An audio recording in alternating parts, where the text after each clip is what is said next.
പല കാര്യങ്ങളും പ്ലാൻ ചെയ്ത പോലെ നടക്കാതെ വന്നിട്ട് അതിൽ നിന്ന് സ്ട്രെസ്സ് അനുഭവിക്കുന്നൊരവസ്ഥ നിങ്ങൾക്ക് ഉണ്ടായിട്ടുണ്ടോ? എന്ത് ചോദ്യം എന്നായിരിക്കും നിങ്ങൾ ആലോചിക്കുന്നത്? ഒരുമാതിരിപ്പെട്ട എല്ലാ ആൾക്കാരും അനുഭവിക്കുന്ന ഒരു സ്ട്രെസ്സാണല്ലോ ഇതല്ലേ.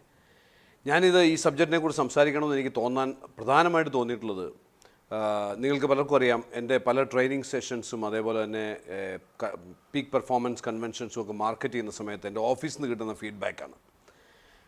പല ആൾക്കാരും ഫേസ്ബുക്കിലെ പ്രൊമോഷൻസൊക്കെ കണ്ട ശേഷം ഈ പ്രോഗ്രാം അറ്റൻഡ് ചെയ്യണമെന്ന് ഇൻട്രസ്റ്റോടു കൂടി ക്ലിക്ക് ചെയ്യുന്ന ആൾക്കാരെ തിരിച്ച് ഓഫീസിൽ നിന്ന് വിളിക്കുന്ന സമയത്ത്, പ്രോഗ്രാം ഇനി 3 ആഴ്ച ഉണ്ടല്ലോ, നമുക്കൊരു 2 ആഴ്ച കഴിഞ്ഞിട്ട് നമുക്ക് ഫൈനലൈസ് ചെയ്യാം, പ്രോഗ്രാമിനൊരു 3 ദിവസം മുമ്പ് വിളിക്കൂ, അപ്പം ഞാൻ ഫൈനലായിട്ട് പറയാം എന്ന് പറയുന്ന തരത്തിലുള്ള റെസ്പോൺസുകൾ ഇഷ്ടം പോലെ വരുന്നുണ്ടെന്ന് പറയാറുണ്ട്.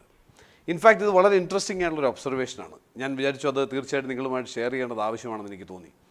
കാരണം ഇവിടെ സംഭവിക്കുന്നത്, ഞാൻ പല ആൾക്കാരോട് സംസാരിച്ചിട്ടുണ്ട്. പലപ്പോഴും ചില ആൾക്കാർ പറയുന്നുണ്ട്, സാറിൻ്റെ നെക്സ്റ്റ് വർക്ക്ഷോപ്പ് എനിക്കൊന്ന് അറ്റൻഡ് ചെയ്യണം. അപ്പോൾ ഞാൻ പറയും, ഇന്ന ദിവസമാണ്, ജൂലൈ 22-നാണ് പ്രോഗ്രാം.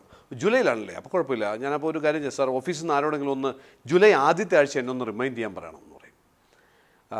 ഇൻട്രസ്റ്റിംഗ്ലി ഞാൻ പലരോടും ചോദിക്കാറുള്ളത്, എന്തുകൊണ്ടാണ് ഞാൻ അത് മാത്രമല്ല, ഈ ഫീൽഡിൽ ഇപ്പോൾ ഈ ട്രെയിനിങ്, കോച്ചിങ് ഇതുപോലുള്ള രംഗത്തുള്ള പല ആൾക്കാരോടും ഞാനിത് ഡിസ്കസ് ചെയ്യുമ്പോൾ അവരെല്ലാം പറയാറുള്ളത്, മിക്കപ്പോഴും ഇത്തരത്തിലുള്ള പ്രോഗ്രാംസിൻ്റെയൊക്കെ രജിസ്ട്രേഷൻ സംഭവിക്കുന്നത് ലാസ്റ്റ് മിനിറ്റിലാണ്. എന്തുകൊണ്ടാണ് ഇത് ഇങ്ങനെ നമുക്കൊരു തീരുമാനം എടുക്കാൻ പറ്റാത്തതെന്ന് അറിയാൻ വേണ്ടി ഞാൻ പേഴ്സണലായിട്ട് തന്നെ ചില ബിസിനസ്സുകാരോട് തന്നെ സംസാരിച്ചു. എന്താണ് താങ്കൾക്കൊരു കൺഫർമേഷൻ, യെസ് ഓർ നോ, ഇത് വേണോ വേണ്ടെന്നൊക്കെ തീരുമാനിച്ചാൽ മതിയല്ലോ, എനിക്ക് ഈ പ്രോഗ്രാമിന് പോകണ്ടയോ, അതെന്താ പ്രശ്നം? അല്ല, നമുക്ക് പറയാൻ പറ്റില്ലല്ലോ സാർ, തീർച്ചയായിട്ടും ഈ പ്രോഗ്രാം അറ്റൻഡ് ചെയ്യണമെന്ന് എനിക്ക് വലിയൊരു ആഗ്രഹമുണ്ട്, പക്ഷേ നമുക്കൊന്നും പറയാൻ പറ്റില്ലല്ലോ. ഈ ലാസ്റ്റ് മിനിറ്റിൽ ഇപ്പം ഏപ്രിൽ 22-ാം തീയതിയാണ് പ്രോഗ്രാം, ഏപ്രിൽ 20-ാം തീയതിയോ 21-ാം തീയതിയോ എന്തെങ്കിലും അർജൻറ്റായിട്ട് വന്നു കഴിഞ്ഞാൽ എനിക്ക് വരാൻ പറ്റില്ലല്ലോ. അതുകൊണ്ട് സംഭവിക്കുന്നതെന്ന് വെച്ചാൽ നമ്മളൊരു ഏപ്രിൽ 21 വരെ ഒന്ന് വെയിറ്റ് ചെയ്തിട്ട്, പ്രത്യേകിച്ച് പരിപാടിയൊന്നും ഇല്ലെങ്കിൽ ഏപ്രിൽ 22-ന് പോകാം എന്നുള്ളതാണ്. അങ്ങനെ ഒരു പ്ലാനിലാണ് ഞാൻ ഇരിക്കുന്നത്.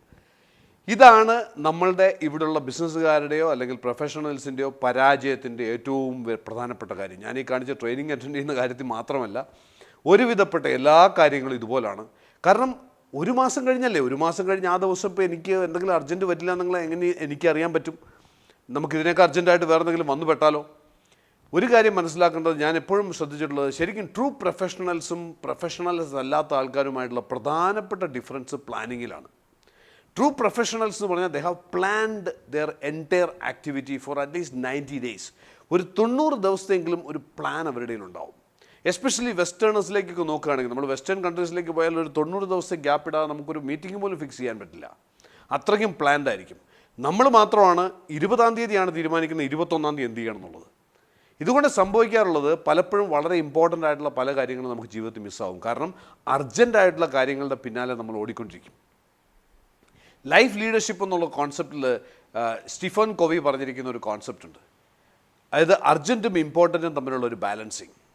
ഇൻഫാക്റ്റ് നമ്മുടെ ലൈഫ് എന്ന് പറയുന്നത് ഈ അർജൻറ്റിനും ഇമ്പോർട്ടൻറ്റിനും ഇടയ്ക്കുള്ള ഒരു ബാലൻസിങ് ആണ്. മിക്ക ആൾക്കാർക്കും സംഭവിക്കാറുള്ളത്, അവരുടെ ജീവിതകാലം മുഴുവൻ ഈ അർജൻറ്റ് മാറ്റേഴ്സ് ഡീൽ ചെയ്ത് ഇമ്പോർട്ടൻ്റ് ആയിട്ട് എന്തൊക്കെയാണോ ഉള്ളത് അതെല്ലാം മിസ്സാവുന്ന അവസ്ഥ വരും. ഇതിനെ മനസ്സിലാക്കാൻ വേണ്ടി ഞാൻ കുറച്ചുകൂടി ഒന്ന് എക്സ്പ്ലെയിൻ ചെയ്യാം.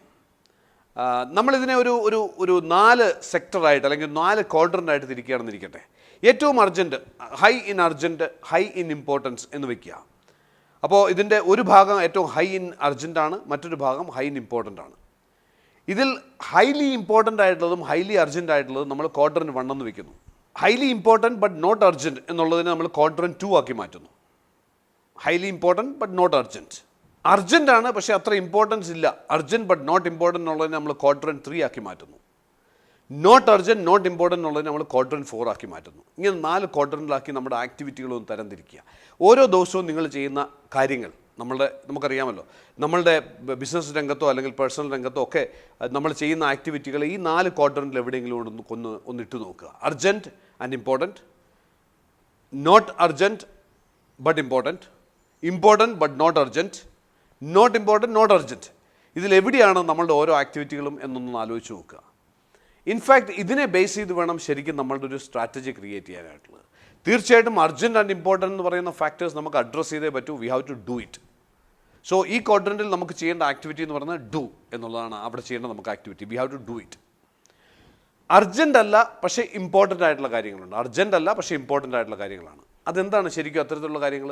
നമ്മൾ പ്ലാൻ ചെയ്യേണ്ട കാര്യങ്ങളാണ്. ഇപ്പോൾ ലേണിംഗ്, നമുക്ക് സ്കില്ല് അക്വയർ ചെയ്യുക, അല്ലെങ്കിൽ നമുക്ക് അടുത്ത ലെവലിലേക്ക് നമ്മളുടെ ബിസിനസ്സിനെ കൊണ്ടുപോകാൻ വേണ്ട പ്ലാനിങ് നടത്തുക, നമ്മൾക്ക് ആ ലെവലിലേക്ക് വേണ്ടുന്ന ഗ്രോത്തിന് പറ്റുന്ന തരത്തിലുള്ള മാൻ പവറിനെ നമുക്ക് കണ്ടെത്താൻ പറ്റുക, റിസർച്ച് ആൻഡ് ഡെവലപ്മെൻറ്റിലൂടെ പുതിയ പ്രോഡക്റ്റ് ഡെവലപ്മെൻറ്റ്, അത് നാളെ ചെയ്യേണ്ട കാര്യമായിരിക്കില്ല, പക്ഷേ നമ്മൾ ഇന്നേ അതിനുവേണ്ടി പ്ലാൻ ചെയ്യണം. മേ ബി അടുത്ത വർഷത്തേക്ക് ഒരു പ്രോഡക്റ്റ് ലോഞ്ച് ചെയ്യണമെങ്കിൽ ഇപ്പം നടത്തേണ്ട R&D, ഇതെല്ലാം തന്നെ നോട്ട് അർജൻറ്റ് ബട്ട് ഇമ്പോർട്ടൻ്റ് ആണ്.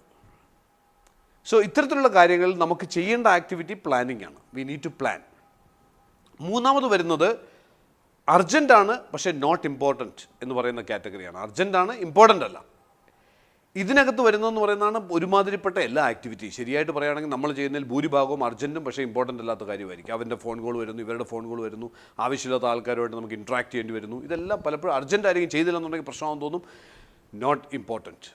ഇവിടെ എന്തുകൊണ്ടാണ് ഈ അർജൻറ്റ് നോട്ട് ഇമ്പോർട്ടൻറ്റ് ക്വാഡ്രൻറ്റിനകത്ത് നിങ്ങൾക്ക് കൂടുതൽ കാര്യങ്ങൾ വരുന്നതെന്ന് ചോദിച്ചാൽ you have failed to delegate എന്നാണ് പറയുക.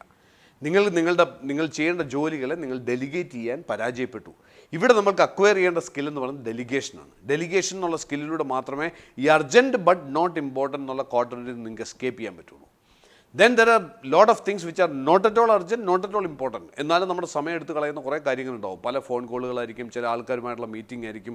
ആൾക്കാർ വന്നിട്ട് സംസാരിച്ച് തുടങ്ങി കഴിഞ്ഞാൽ അവന് ഇഷ്ടം പോലെ സമയം ഉണ്ടാകും, നമുക്ക് സമയമില്ലായിരിക്കും. അവൻ്റെ സമയം കൊല്ലാൻ വേണ്ടി നമ്മുടെ കൂടെ സമയമില്ലാതെ ആക്കുന്ന അവസ്ഥ വരും. ഇതൊക്കെ urgent but not urgent not important quadrant വരുന്നതാണ്. ഇതിനെ എലിമിനേറ്റ് ചെയ്യാൻ മാത്രമേ പറ്റുള്ളൂ. മേ ബി മറ്റൊരാൾക്ക് അതുകൊണ്ട് കുറച്ച് വിഷമം തോന്നിയെന്ന് വരും, but still you will have to eliminate if you really wanted to make use of your life in a proper way. ഇതിനകത്ത് എപ്പോഴും മനസ്സിലാക്കിയിരിക്കേണ്ട കാര്യം, അർജൻറ്റ് ബട്ട് നോട്ട് ഇമ്പോർട്ടൻറ്റ് എന്നുള്ള കാറ്റഗറിയിൽ മാക്സിമം ടൈം സ്പെൻഡ് ചെയ്തുകൊണ്ടിരിക്കുന്നിടത്തോളം കാലം നിങ്ങളുടെ സ്ട്രെസ് ലെവൽസ് കൂടിക്കൊണ്ടേയിരിക്കുന്നുണ്ടാവും.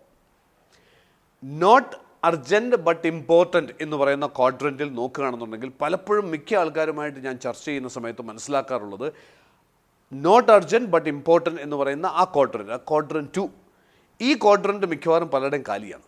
പ്ലാനിങ് എന്ന് പറയുന്ന മിക്കവർക്കും ഇല്ല.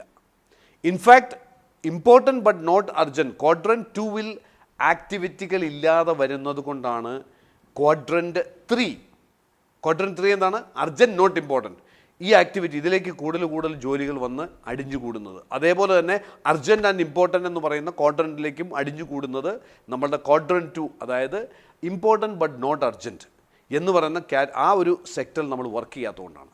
അതുകൊണ്ട് ഇനി മുതൽ നിങ്ങൾ ചെയ്യേണ്ടത്, നിങ്ങൾക്ക് ലൈഫിലും പ്രൊഫഷനിലും ബിസിനസ്സിലും ഒക്കെ നിങ്ങൾക്ക് ഗ്രോ ചെയ്യണമെങ്കിൽ ഡെഫിനറ്റ്ലി നിങ്ങളൊരു ക്വാഡ്രൻറ്റ് 2 ആക്ടിവിസ്റ്റാക്കി മാറ്റണം നിങ്ങളെ സ്വയം.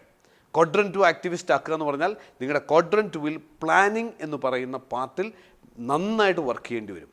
ഒരു 90 ഡേയ്സിൻ്റെ കംപ്ലീറ്റ് ഒരു ലൈഫ് ആൻഡ് ബിസിനസ് പ്ലാൻ നിങ്ങൾ സ്വയം ക്രിയേറ്റ് ചെയ്യുക.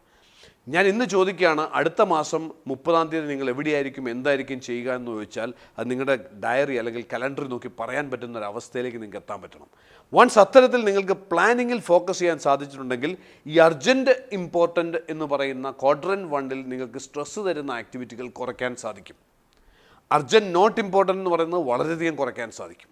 റിലാക്സ്ഡ് ആയിട്ട് ജീവിക്കാൻ സാധിക്കും, ഹാപ്പി ആയിട്ട് മറ്റുള്ള ആൾക്കാരുമായിട്ട് ഡീൽ ചെയ്യാൻ സാധിക്കും. So planning is the most important thing. നാളത്തെ കാര്യം ഇന്ന് പ്ലാൻ ചെയ്യുന്ന അവസ്ഥ മാറ്റുക. ഒരു ബിസിനസ്സിലോ പ്രൊഫഷനിലോ നിങ്ങൾ എക്സൽ ചെയ്യണമെങ്കിൽ അറ്റ്ലീസ്റ്റ് ഒരു 90 ഡേയ്സ് പ്ലാൻ ഉണ്ടാക്കുക. ഡിസിഷൻസ് എടുത്ത് പഠിക്കുക.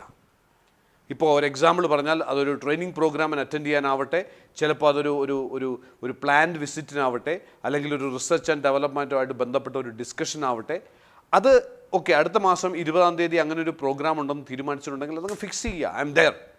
പിന്നെ അതിന് ശേഷമായിരിക്കണം ബാക്ക് വർക്ക് ചെയ്യുന്നത്. അല്ലാതെ ഈ 19-ാം തീയതി എന്തെങ്കിലും എൻ്റെ ജീവിതത്തിൽ വന്നു പെട്ടാൽ എന്ത് ചെയ്യുമെന്ന് ആലോചിച്ചല്ല. അങ്ങനെ ഒരാൾ ജീവിതത്തിൽ വിജയിച്ചിട്ടുള്ള ഒരാളും അങ്ങനെയല്ല ചെയ്തിട്ടുള്ളത്.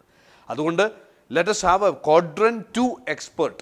ക്വാഡ്രൻറ്റ് 2-ലെ ആക്ടിവിറ്റികൾ കൂട്ടുക, അതിലൊരു എക്സ്പേർട്ടായിട്ട് മാറുക. അതിലൂടെ പ്ലാനിങ്ങോടുകൂടി നിങ്ങളുടെ ജീവിതത്തെ, നിങ്ങളുടെ ബിസിനസ്സിനെയും പേഴ്സണൽ ലൈഫിനെയും പ്രൊഫഷനെയും ഒക്കെ എക്സൽ ചെയ്യിക്കാൻ നിങ്ങൾക്ക് സാധിക്കുന്നുണ്ടാവും. Wish you all the best and see you next time.